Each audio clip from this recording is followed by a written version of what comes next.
A broke mountain man found an abandoned cabin. What, his horse uncovered inside, shocked him.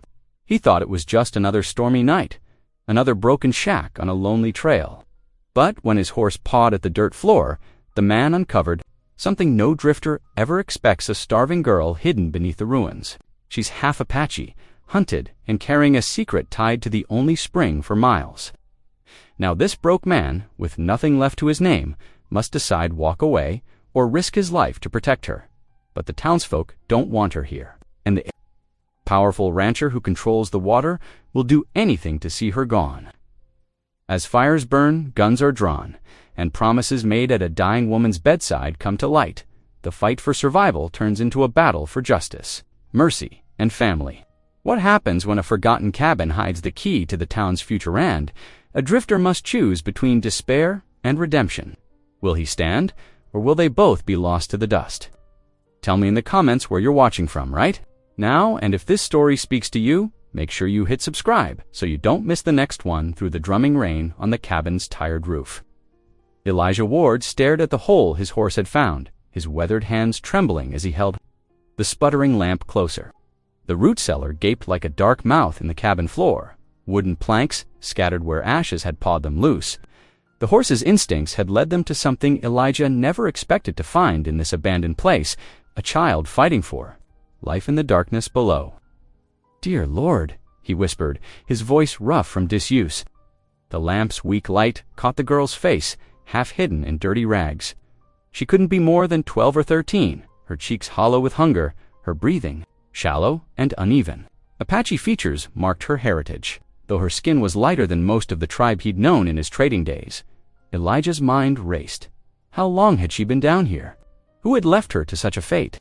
The questions tangled with memories. He'd rather forget his own loss, the empty bed back home, the silence that had driven him to wander these past 3 years, setting the lamp carefully on the floor. He eased himself down into the cellar. The earthen walls still held traces of root vegetables long since gone, empty shelves thick with cobwebs. The girl didn't stir as he knelt beside her, checking for signs of life. Her pulse fluttered weak against his calloused fingers, her skin cool but not death-cold. "Hang on there, little one," he murmured, gathering her slight form in his arms. She weighed no more than a fawn, all bones and ragged clothes. Above them, ashes whickered softly, his hooves shifting on the planked floor. Getting her out of the cellar proved harder than getting in. Elijah had to brace himself against the dirt walls, lifting her carefully to keep her head from striking the edge. His back protested. He wasn't as young as he used to be, but he managed to lay her gently near the hearth, where his small fire still burned in the better light. He saw the true state of her dirt and grime, couldn't hide the bruises on her arms, nor the way her clothes hung in tatters. Her black hair was matted and tangled, and her breathing came in weak gasps that made his heart clench. What sort of devil would do this to a child? He muttered, pulling his worn blanket from his bedroll to cover her. Ashes snorted from the lean-to as if in agreement. Elijah's hands moved with purpose now, falling into the routine of care he'd learned in his younger days. He added wood to the fire, building it higher to warm the cabin's chill air. From his saddlebags, he retrieved his dwindling supplies: a tin cup, some dried meat, the last of his coffee. Water was what she'd need first, if she woke F. The word haunted him as he worked. He'd seen death enough times to know when it lurked close, and it hovered now in this cabin's shadows. But something in him refused to accept it. Not this time, not this child. He dampened a clean scrap of cloth and began to wipe the dirt from her face with gentle strokes. The girl's eyelids flickered at his touch, but she didn't wake. Outside, the rain continued its steady fall, and wind whistled through the cabin's many gaps. "You ain't alone anymore," he told her softly, though he doubted she could hear. "Old Elijah's here now." The horse nickered at the sound of his name, making Elijah smile despite the gravity of the moment. "That horse of mine, he knew you were here. Reckon he's got more sense than most people I've known." Through the night, Elijah kept his vigil. He tended the fire, watched the girl's breathing, and waited. Every small sound made him turn, half expecting whoever had hidden her to return. But only the storm's voice filled the darkness, and the occasional creak of ashes shifting in the lean dash to dot when the first gray light of dawn began to seep through the cabin's cracks. Elijah found himself praying, something he hadn't done proper. Since Sarah died, the words came halting at first, then steadier, like a spring thawing after winter. "Lord," he whispered, "I ain't been much for asking favors these past years. Been angry, I reckon, and lost in my own hurting. But this child here, she needs help far more than I need my pride. Show me what to do. Give me the strength to do it right." The girl stirred then, her cracked lips parting slightly. Elijah leaned closer, holding his breath. Her eyes remained closed, but her fingers twitched beneath the blanket. Like a dreamer reaching for something just beyond grasp, morning crept through the broken shutters, painting thin stripes of light across the cabin's dusty floor. The small fire back to life, his joints stiff from his night-long vigil. The girl hadn't moved much, but her breathing seemed steadier now, her face less pale in the dawn light. From his saddlebags, Elijah pulled the last of his dried venison. It wasn't much, but it would have to do. He crushed the tough meat into small pieces, letting them steep in hot water to make a thin broth. The familiar scent of wood smoke and cooking meat filled the cabin, and he noticed the girl's nostrils flare slightly. "That's it," he murmured, kneeling beside her with the tin cup. "Smell something good, don't you?" With careful movements, he lifted her head, bringing the cup to her cracked lips. Just a little now, slow and easy. The girl managed a few swallows before turning her face away. Her hand clutched at something beneath the blanket, a small tin locket hanging from her neck by a frayed string. Her lips moved, forming a word Elijah couldn't quite catch. In the lean-to. The storm that had driven them here was clearing, morning light growing stronger through the gaps in the walls. Elijah knew they couldn't stay. The girl needed proper care more than he could give her with his meager supplies.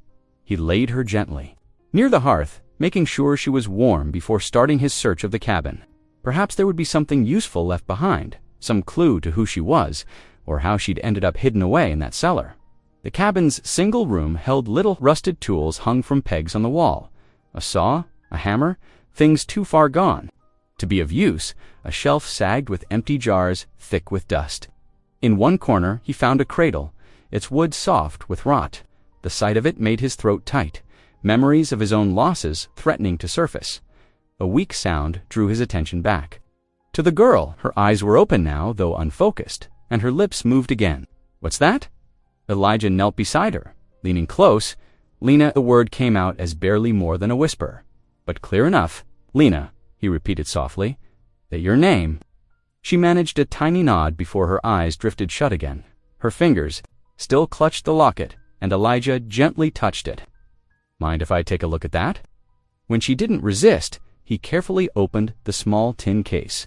Inside, scratched crudely into the metal, were the words, "Reverend Alden Silver Creek Mission." Elijah sat back on his heels, considering. He knew of Silver Creek, a small settlement about 2 days' ride south.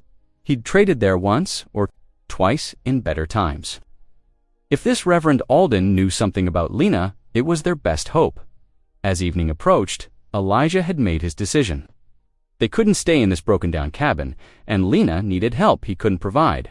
He gathered his few belongings, saddled Ashes, and prepared for the journey.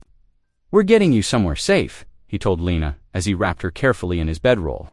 She didn't respond, but her breathing remained steady. With gentle hands, he lifted her onto Ashes, then mounted behind her, cradling her small form. Against his chest, the trail was muddy from the recent storm, forcing them to move slowly. Ashes picked his way carefully, seeming to understand the precious nature of their cargo. The sun was setting by the time they reached a sheltered ridge, thick with pine trees. "This'll do for tonight," Elijah said, more to himself than to Lena or the horse. He made camp with practiced efficiency, laying Lena close to the small fire he built. Ashes grazed nearby, his bell tinkling softly in the gathering darkness. Sitting beside the fire, watching the flames dance, Elijah felt the weight of responsibility settle heavy on his shoulders. This girl's life was in his hands now. The thought scared him more than he cared to admit. "Lord," he began hesitantly, his voice rough in the quiet night. "It's been a while since I've done this proper." He paused, gathering his thoughts. "Ain't sure why you put this child in my path, but I reckon you must have your reasons. I'm asking for strength now, strength to keep her safe, to get her where she needs to be. His voice grew stronger as he continued. And Lord, thank you for sending ashes to find her. Reckon maybe you work through horses sometimes when men ain't listening so well. Above them, stars began to appear through the pine branches, and a cool breeze carried the scent of sage and coming winter. Lena slept peacefully beside the fire, her hand still clutching the locket that pointed their way forward. The mountain trail wound through patches of melting snow, forcing a slow and careful pace. Elijah walked beside Ashes, one hand on the reins, the other ready to steady Lena if she swayed. The girl's weakness worried him.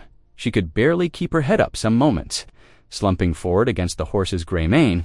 Easy now, Elijah murmured, helping her sip water from his canteen. We'll rest here a spell. He made these stops frequent, finding sheltered spots where he could ease her down from the saddle. Each time, he gathered fresh pine boughs, layering them thick to keep her off the cold ground. His own bedroll served as her blanket, though he didn't mind the chill himself. He'd known worse winters in the mountains. The last of his jerky he broke into small pieces, sharing them between Lena's trembling fingers. When that ran out, he showed her how to catch snow in his tin cup, holding it near the fire until it melted. Like this, he demonstrated, helping her grip the warm metal. Small sips now. By the third day, Lena's strength began returning in tiny measures. Words came to her lips, though speaking seemed to tire her. Thank you, she whispered one evening, her accent thick and musical. Elijah noticed then what he'd been too concerned to see before, the high cheekbones, the deep brown eyes that held both wisdom and wariness. She was half Apache, he realized, and something in his chest tightened at what that might mean for her. They pressed on through 2 more days of hard travel. Ashes proved his worth 100 times over, picking sure paths through rocky ground, standing steady whenever Lena's strength flagged. On the 5th day, as afternoon lights slanted golden through the pines, Elijah spotted a thin column of smoke rising above the trees. Silver Creek, he told Lena, pointing. We're almost there. But his relief at reaching the settlement mixed with growing unease. His clothes were trail-worn, his beard untrimmed. He knew how they must look, a ragged mountain man leading a horse. Bearing a half-Apache girl, already he could imagine the stares they'd draw. Dusk was settling as they entered the town proper, painting the wooden buildings in shades of purple and gray. Lamplight glowed warm in windows, and the smell of cooking. Fires filled the air. Elijah's stomach growled, reminding him how long it had been since his last proper meal. A group of children playing marbles in the street stopped to stare as they passed. One small boy pointed, tugging at his sister's sleeve. A woman sweeping. Her porch hurried inside, the door closing firmly behind her. They passed the general store, its windows already dark for the evening. A ranch hand lounged against the hitching post, tobacco juice staining his beard. At the sight of Lena, he spat deliberately into the dust. Elijah felt his shoulders tense, but he kept his eyes forward. Starting trouble wouldn't help Lena now. Instead, he squared his stance and walked on. One hand still steady on Ash's reins, the other resting near the knife at his belt. Not far now, he told Lena softly.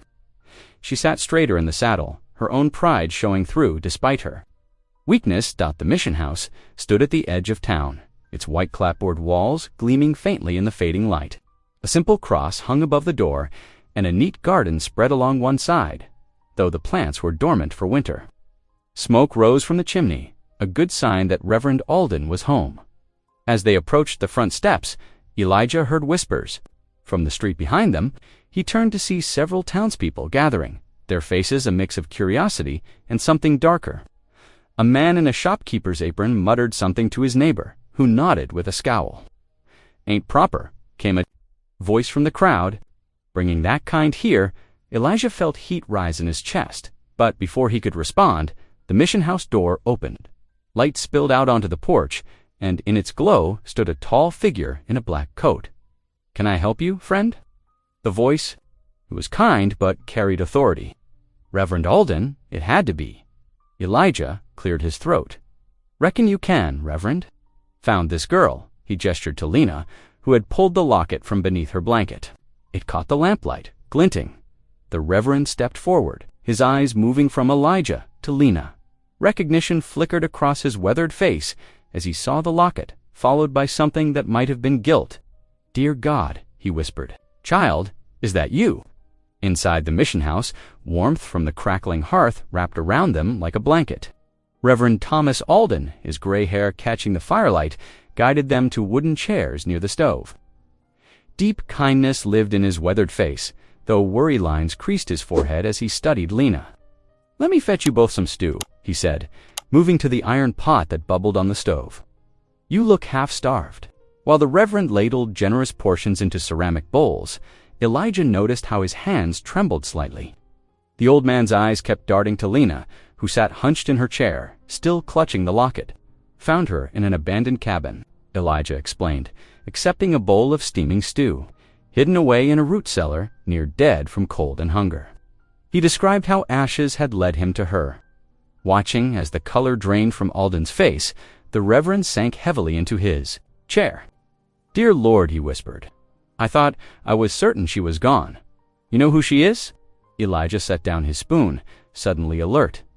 Alden nodded slowly, his eyes filling with tears. "Her mother came to me 3 years ago, dying from fever. Made me promise to protect the girl." His voice cracked. "I failed that promise." Lena looked up from her bowl, her dark eyes fixed on the Reverend.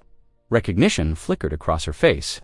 "There's more," Alden continued, rising to retrieve a worn leather folder from his desk. "Before she died, Lena's mother filed a legal land claim. Did everything proper and correct, had it witnessed, registered at the territorial office." He spread out a yellowed document. "The claim covers Silver Creek's spring, only reliable water source for 20 miles. Elijah's jaw tightened as understanding dawned.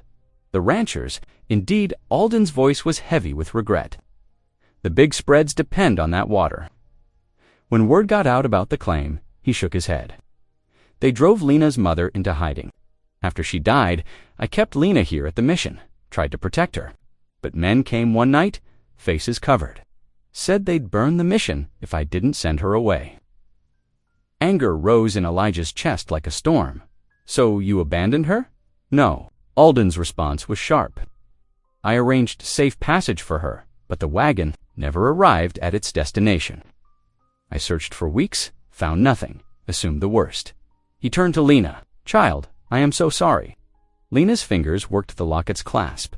Inside lay a small folded paper, a copy of the claim notice, Elijah realized. "If word spreads that she's alive," Alden warned, "they'll come again.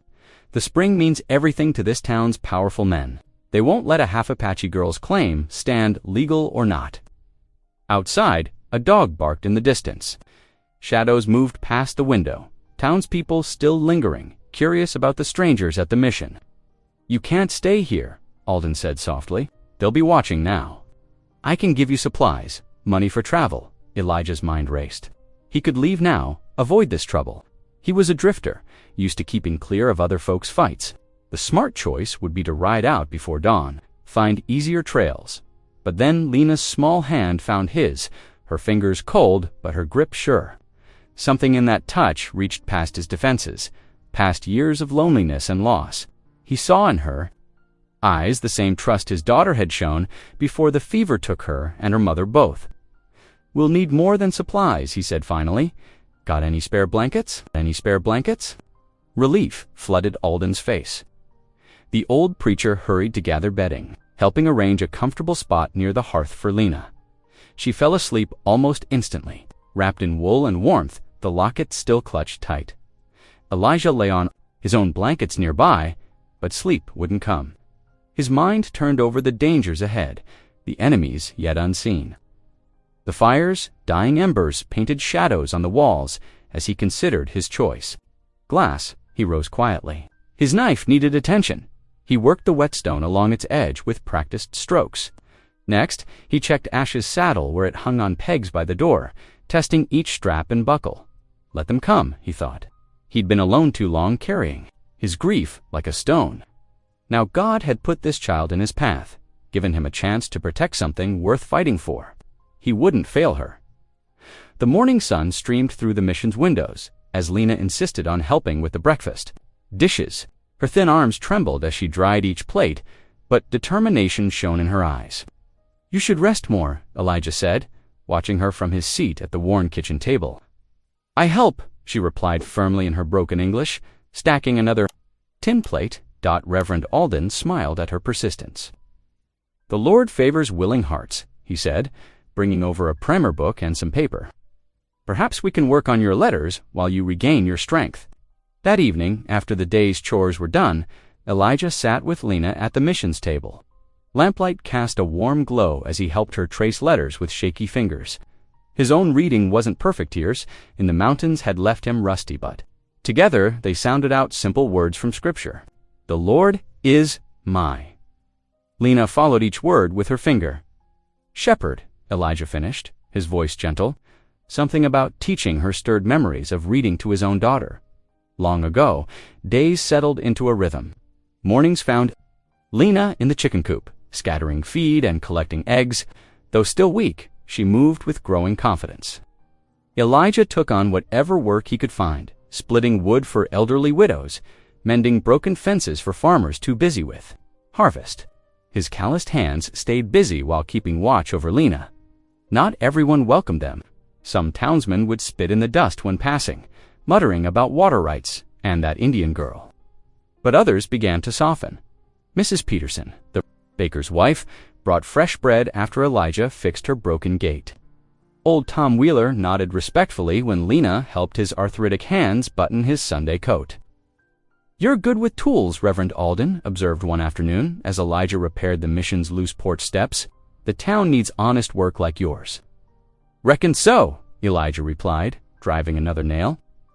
"Feels right. Strange, though, staying in one place this long. Perhaps the Lord has his reasons," the Reverend said quietly.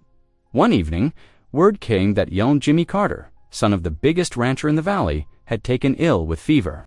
His mother was beside herself, the hired help said. Without thinking twice, Lena gathered clean rags and followed Elijah to the Carter ranch. The boy thrashed on his bed, skin burning hot.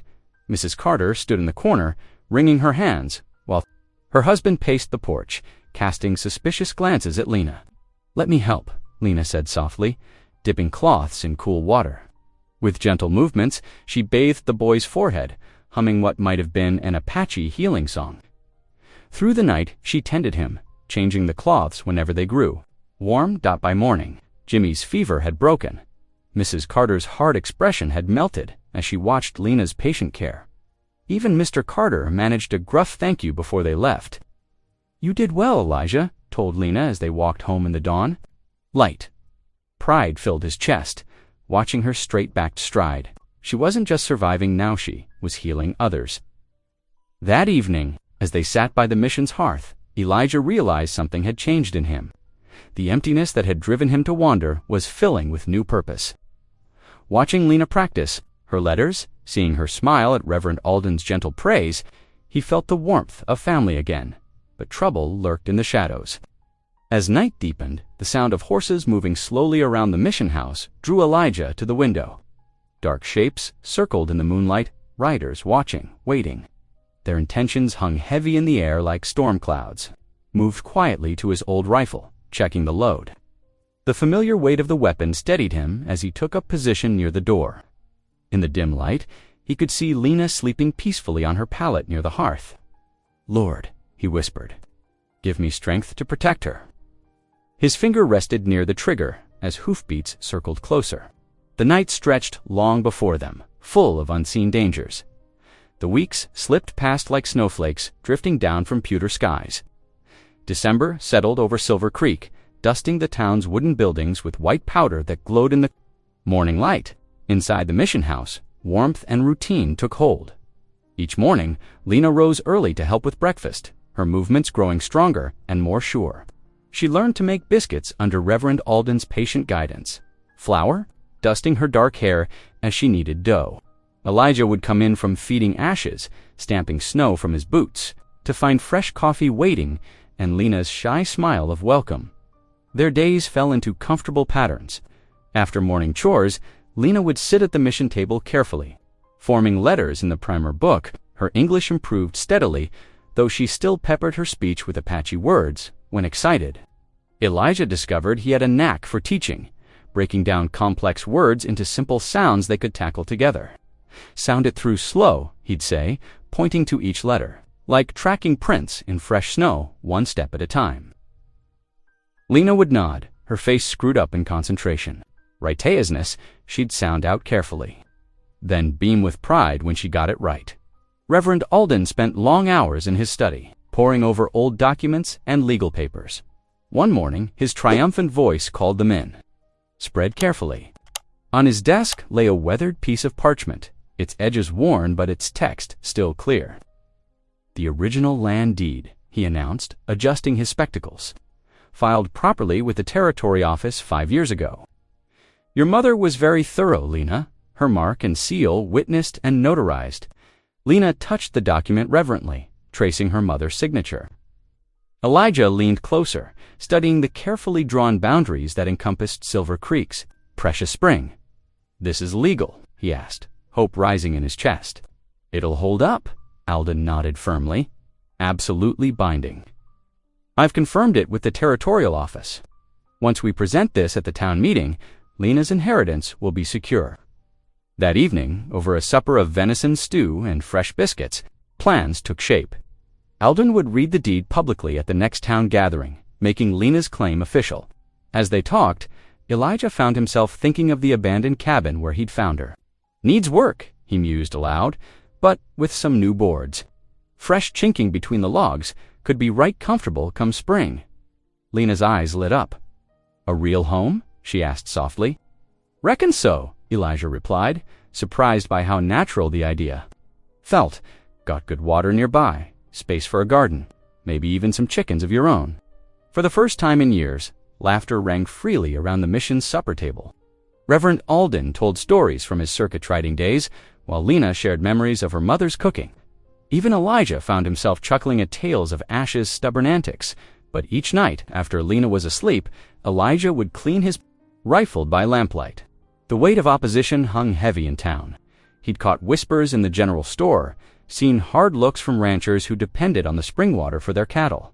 One evening, as Elijah and Alden sat by the dying fire, the Reverend's voice grew grave. Men will not give up water without a fight, he warned, staring into his coffee cup.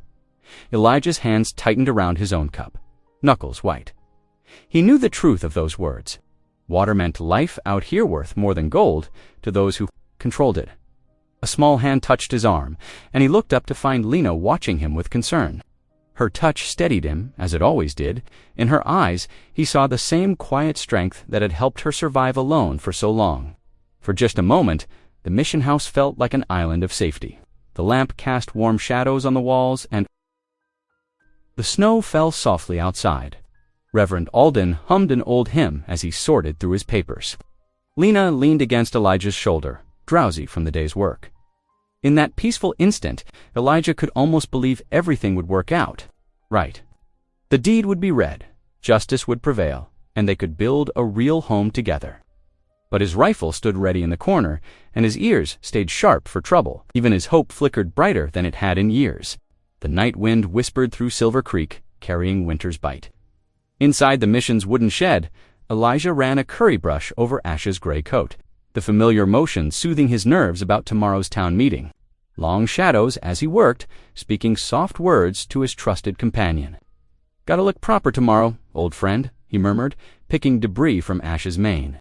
Town's got to see we mean business when Reverend Alden reads that deed. A distant crack split the night. Ash's ears pricked forward, his muscles tensing beneath Elijah's hand. Another sound followed hoofbeats thundering away, then a growing roar that made Elijah's blood run cold. He burst from the shed, his heart stopping at the sight. Against the black sky, flames leaped skyward from the direction of Lena's cabin. Orange light painted the snow-covered hills as fire devoured the old logs. No, he breathed, then shouted, N-O. Elijah vaulted onto Ash's bare back, driving his heels into the horse's flanks. They galloped through the darkness, snow spraying beneath hooves. Ahead, masked riders disappeared over a ridge, their shapes brief shadows against the inferno. The heat struck them 50 yards out. Ashes reared, squealing as cinders singed his flanks.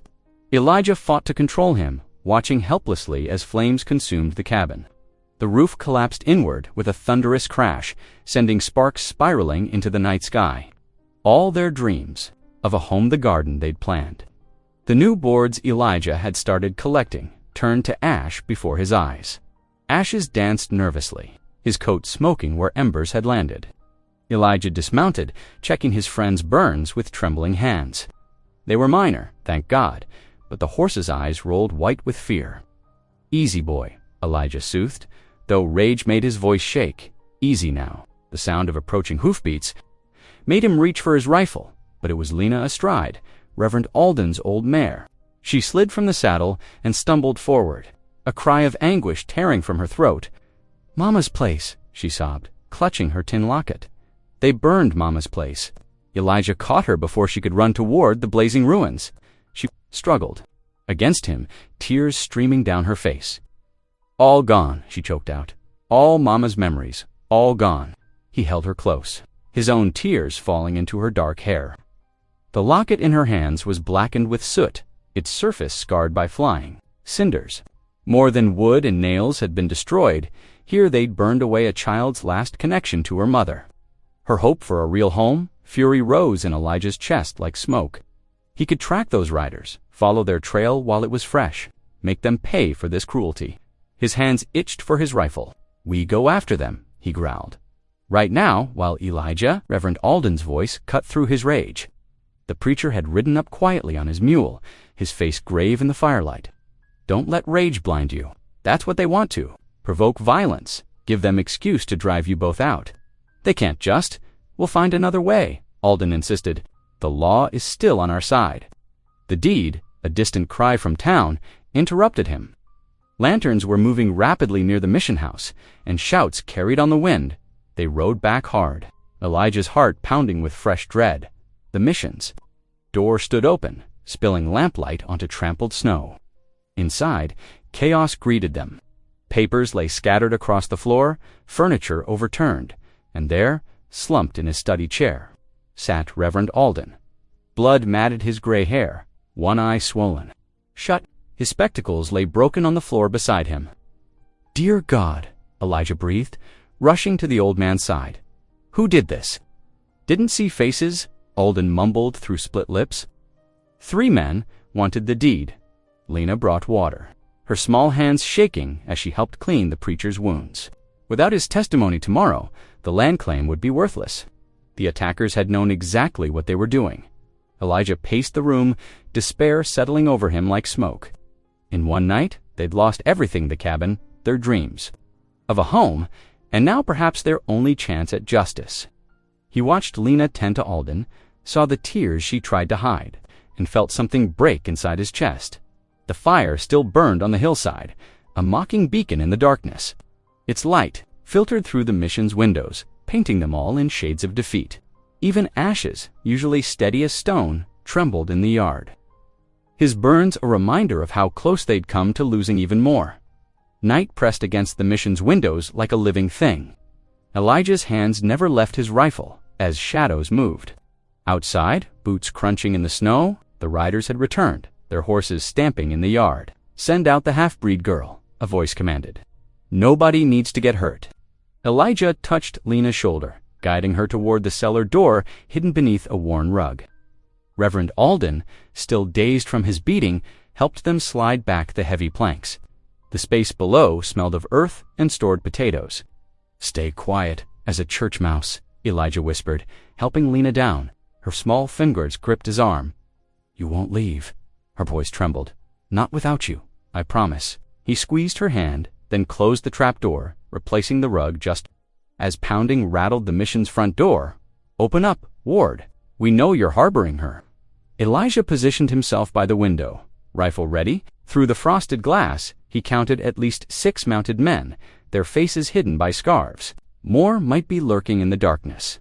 "She ain't here," he shouted back. "Rode out after you burned her cabin." A bottle crashed through the window, spraying glass. Elijah ducked as another followed, the smell of coal oil filling the air. It meant to smoke them out, or worse. "We're leaving," he told Alden quietly. "Soon as they back off a bit, we'll slip out the back way." The preacher nodded weakly. "God, go with you both." The hours crawled by. The riders circled, shouting threats, but didn't dare attack the mission directly. Near dawn, their voices grew hoarse from cold, their horses restless. Finally, they withdrew to warm themselves at the saloon. Elijah moved fast. He had Ashes saddled and loaded with supplies in minutes: dried beef, blankets, ammunition, and what little food Alden could spare. The snow was falling heavier now, which would help cover their tracks. He retrieved Lena from the cellar, her face pale but determined. She hugged Reverend Alden goodbye while Elijah checked the yard. All clear. He lifted her onto Ashes, then swung up behind her. They rode out as first light pearled the eastern sky, the falling snow already erasing their passage. Elijah steered them into the hills, taking the roughest ground where horses would struggle. To follow, the weather worsened, wind driving ice crystals into their faces. By midday, they were deep in the wilderness. The snow had become a blinding curtain. Ashes plodded forward, steam rising from his flanks. When they found an overhang of rock offering shelter, Elijah called a halt. He built a small fire, screening it with his body so the smoke wouldn't show. Lena huddled close, shivering despite the blankets he wrapped around her. Her face was drawn. With cold and hunger, "I'm sorry," Elijah said, his voice rough. "I got nothing left to give you. No money, no home." He stared into the flames. "No way to protect you proper." The words hurt to say. He'd failed her, just as he'd failed to save his wife years ago. The familiar despair settled over him like a shroud. But then, Lena's small hand found her voice, though quiet, held surprising strength. "The Lord is my refuge," she whispered in careful English words he'd helped her learn from Alden's Bible. During their evening lessons, "and my fortress," Elijah's throat tightened. Here was this child, who'd lost everything twice over, offering him comfort with his own teachings. The days that followed blurred together. They moved camp often, surviving on dried beef and melted snow. The cold bit deep, and hunger became a constant companion, yet each night Lena would repeat those words of Scripture, her faith unwavering. On the fifth morning, Elijah watched her sleeping, her mother's locket clutched tight even in dreams. The sight stirred something in him, not just protective instinct, but a father's love he'd thought long dead. He touched her shoulder gently. "Lena, wake up, child." She stirred, blinking at him with trust in her eyes. "We're going back," he declared. "To the town meeting, back." She sat up straighter. "But the bad men, we'll face them with truth," Elijah said firmly. "Your mother's claim is righteous. God knows it, and so do we." Lena nodded solemnly, one hand rising to grip her locket. In that gesture, Elijah saw both her mother's courage and her own. Whatever came next, they would face it together. They broke camp as the sun rose, pointing Ashes back toward Silver Creek. The snow had finally stopped, leaving the world pure and white, as if waiting for justice to make its mark upon it. The morning sun cast long shadows across Silver Creek's snow-covered Main Street as Elijah guided Ashes toward the white-painted church. His heart hammered against his ribs, but his grip on the reins remained steady. Lena sat before him. Despite her fear, her thin shoulders squared beneath his old wool coat. Church bells rang out across the frozen landscape, their bronze tones echoing off the surrounding hills. Townsfolk trudged through the fresh snow toward the building that served as both church and courthouse on Sundays. Their boots leaving dark tracks in the pristine white blanket, the clip-clop of Ashes' hooves drew their attention. Heads turned, and the morning, quiet, shattered like ice. Women clutched their shawls tighter, pulling children close. Men's hands strayed toward gun belts. They're back. The mountain man and that Apache girl got some nerve showing up here. Elijah dismounted first, helping Lena down with gentle hands.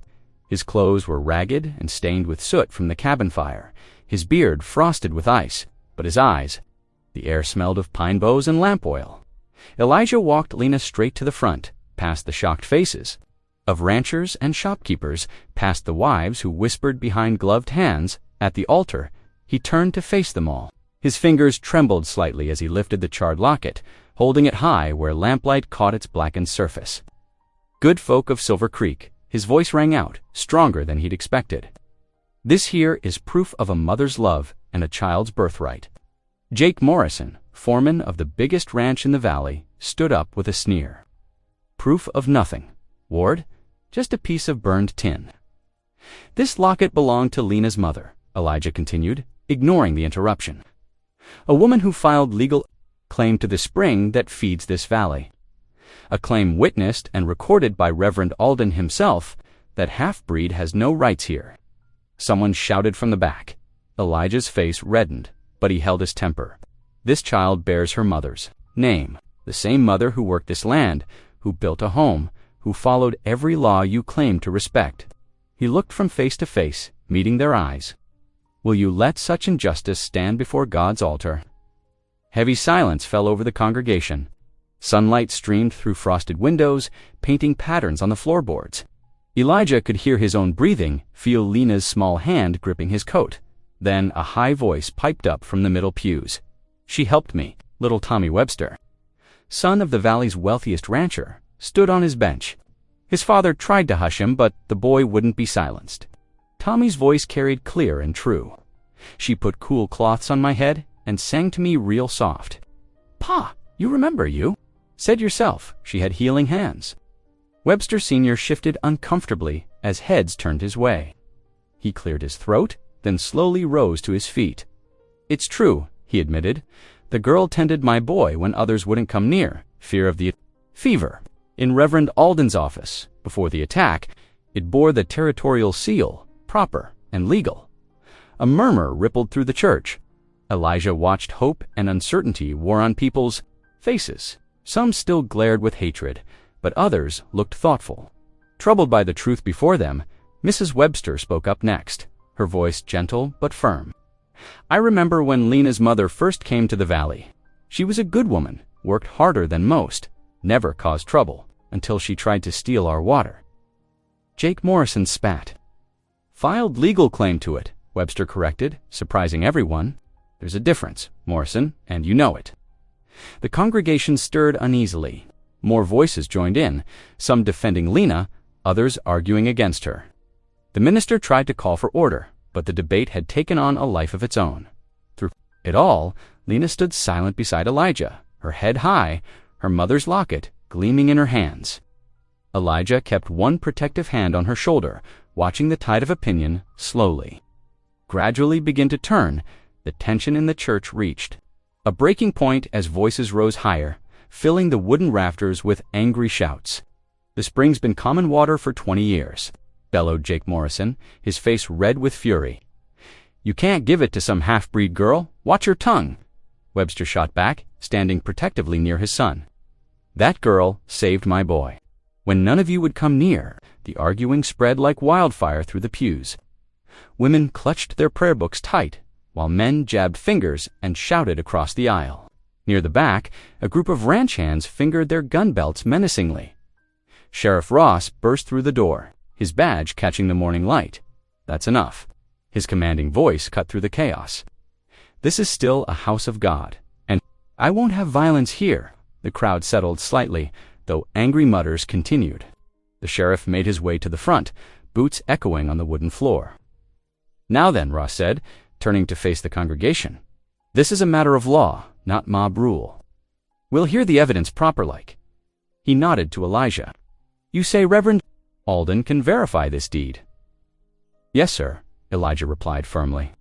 "He witnessed it himself before he was attacked." "Then fetch him in," Ross ordered. "Let's hear his testimony."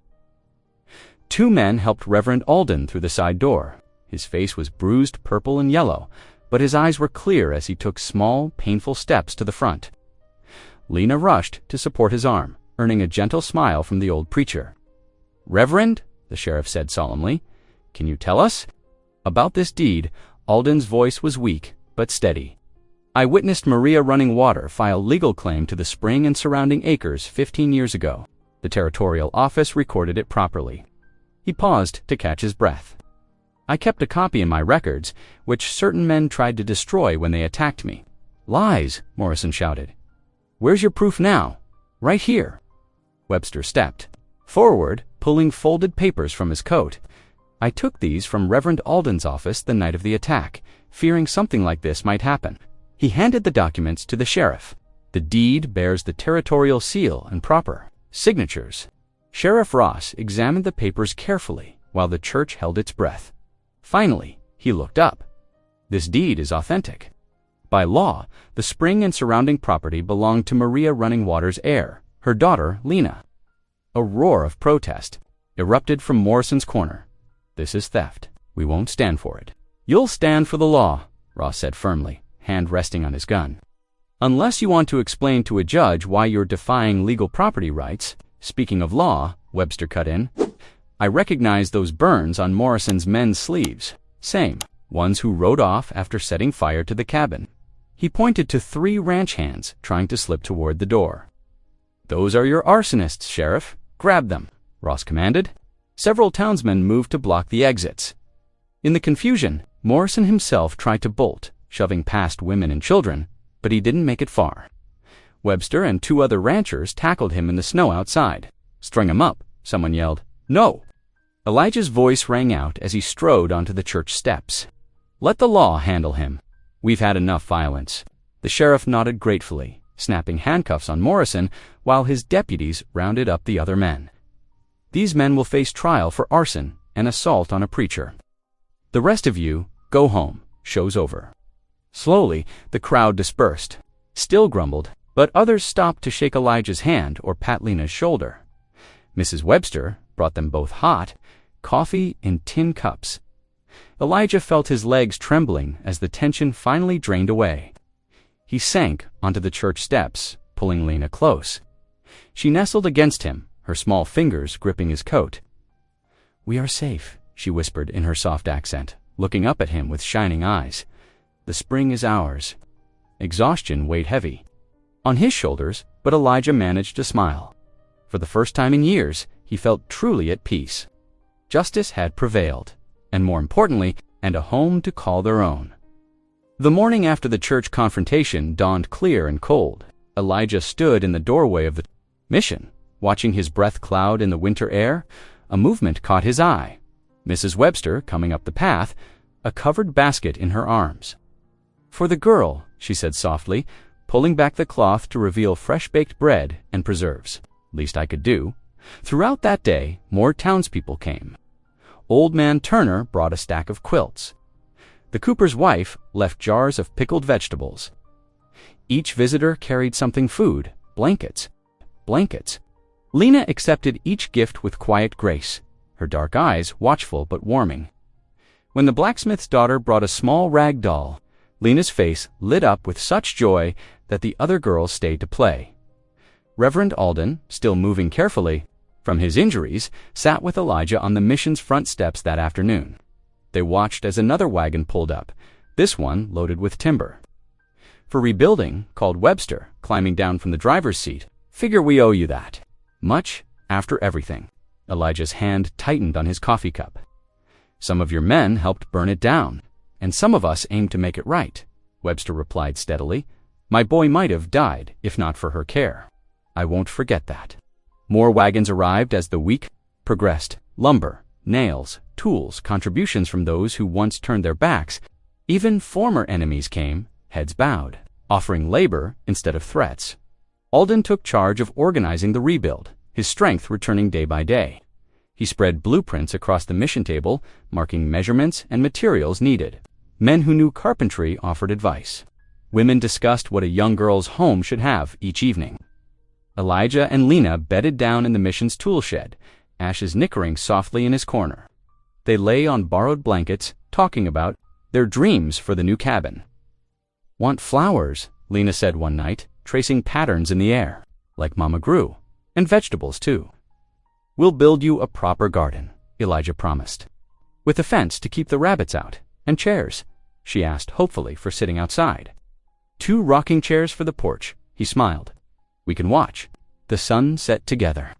But later, after Lena had drifted off to sleep, Elijah's smile faded. He slipped out into the cold night air, finding Alden still awake in his study. "Something troubling you, friend?" the preacher asked, looking up from his Bible. Elijah sank heavily into a chair. "What if I fail her, Reverend? I couldn't save my Sarah when the fever took her. I've been alone so long, drifting. What right do I have to try being a father?" Alden closed his Bible gently. "God works in mysterious ways, Elijah. He brought you to that cabin exactly when Lena needed you most. You could have ridden on, but you didn't. You stood up for her when most would have turned away. That was different. That was love, Alden said simply. The kind. That makes a family. God gave you back what you lost, Elijah. Don't turn away from his blessing out of fear. Elijah stared into the dying fire. She deserves better than a broke mountain man. She deserves someone who will love and protect her, Alden corrected. You've already proven you're that man. The rest will come. The next morning, Elijah woke early and walked to the burned cabin site. Fresh snow had covered the ashes.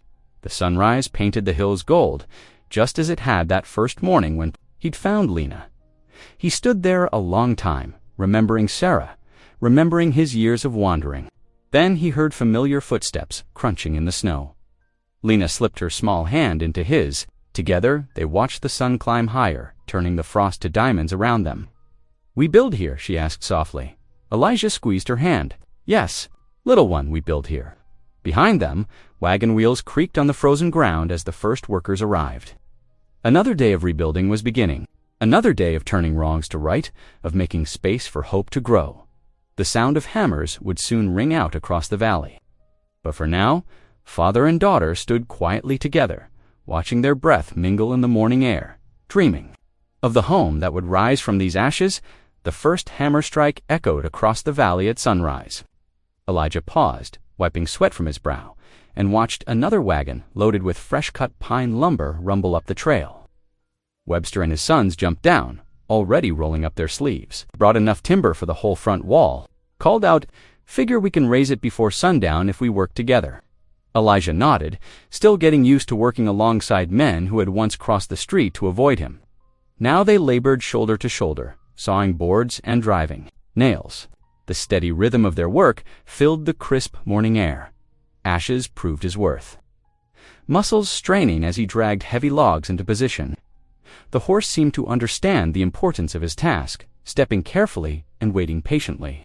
Between loads, Elijah patted his faithful companion's neck, sharing a quiet moment of understanding.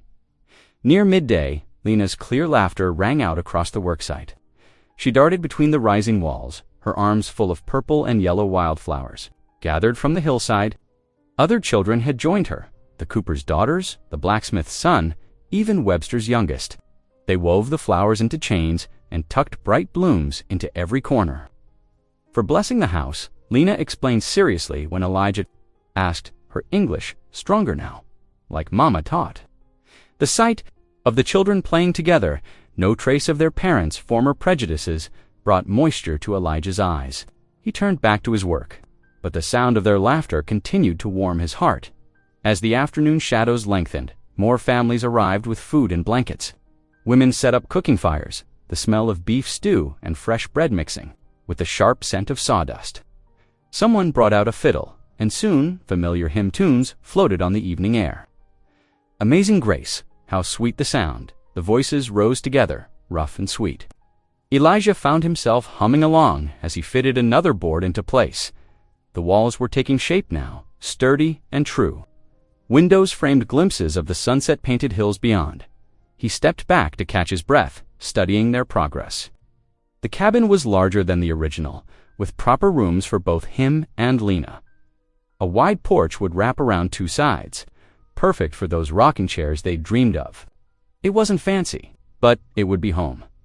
The thought caught him by surprise. Home? He hadn't used that word since Sarah died, hadn't wanted to.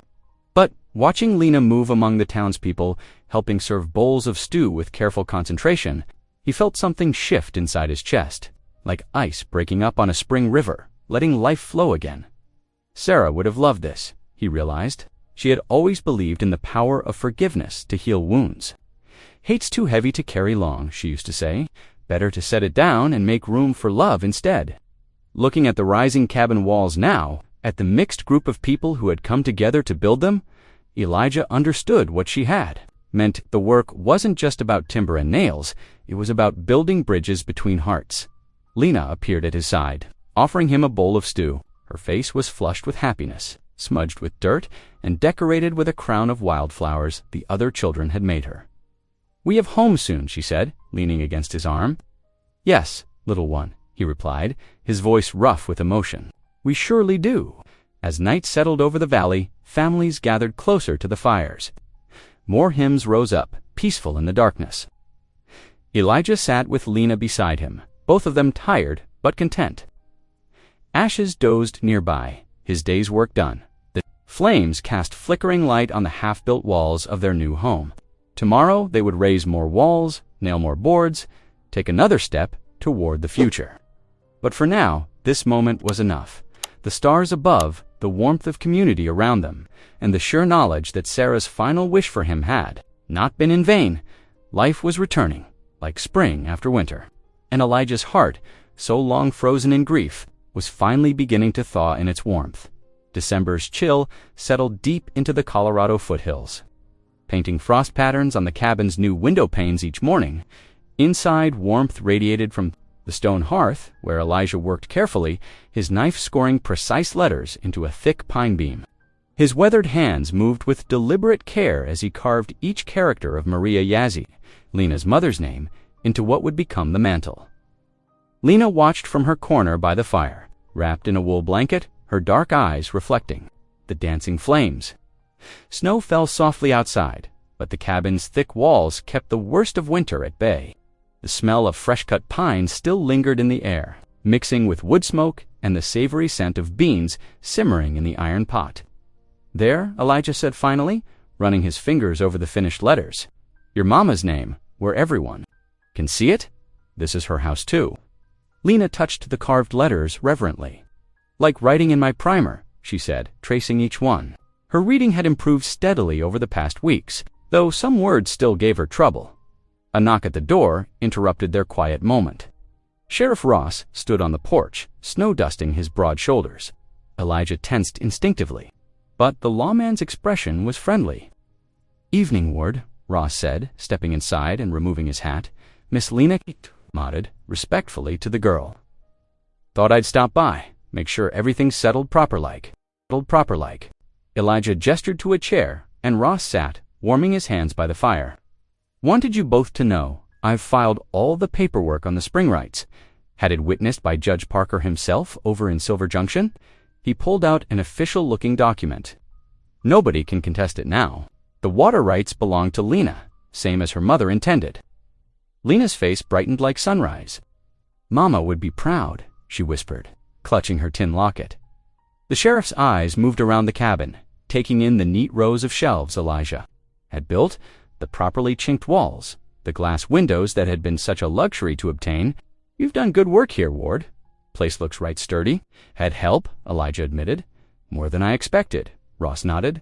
"Town's changing. Slow maybe, but changing all the same." He stood, settling his hat back on. "Well, I'll let you folks be. Just wanted you to know things are proper and legal now." After the sheriff left, Elijah stood in the doorway watching the snowfall.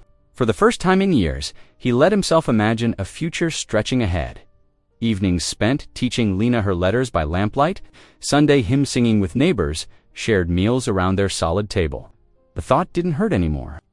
Next morning brought Martha Webster with a carefully folded quilt, pieced in stars and crosses. "For the girl," she said simply, pressing it into Elijah's hands. "Every child needs something pretty." That afternoon, Reverend Alden arrived with a leather-bound Bible.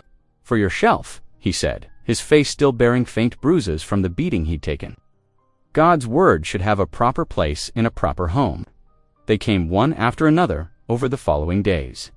The cooper's wife with a basket of seed, corn for spring planting, the blacksmith with new hinges for the door, even the sheriff's daughter with a cage of laying hens. Each gift was a small bridge being built, a quiet apology, a hope for better days. One evening, as neighbors gathered for supper, Elijah surprised himself by standing up before them all. "Might we bow our heads?" he asked, his voice rough with emotion. When they did, he spoke from his heart. "Lord, we thank you for this roof, these walls, this food, for neighbors becoming friends, for justice done and mercy shown, for giving an old mountain man and a lost girl a chance at family again. Amen." "Amen," they echoed, and Lena's small hand slipped into his. The cabin stood strong against the winter wind, smoke curling from its chimney like a promise fulfilled. Inside, Lamplight gleamed on the carved mantel where Maria Yazzy's name watched over her daughter's inheritance.